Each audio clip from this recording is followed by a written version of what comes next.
Mana dia ni? Lambat betul. Baru nak datang. Kau ni lambat lah. Aku dah penat-penat ni. Kenapa kau ni kak mudi-mudi? Kau penat ke kerja? Aku dah buat makanan. Wah, adik kau ni memang mak aku lah. Kari pop ya Allah. Sedap tak? Aku kenapa kak? Lambat lah.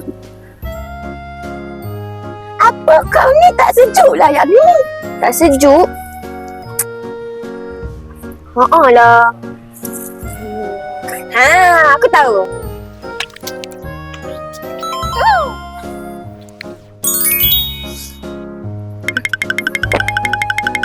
Nah kak. Wush, air sejuk Sejuk kan? Kau ni dik, memang adik yang terbaik lah dekat dunia ni. Kadang benda simple macam ni pun cukup untuk kita buat dia rasa special.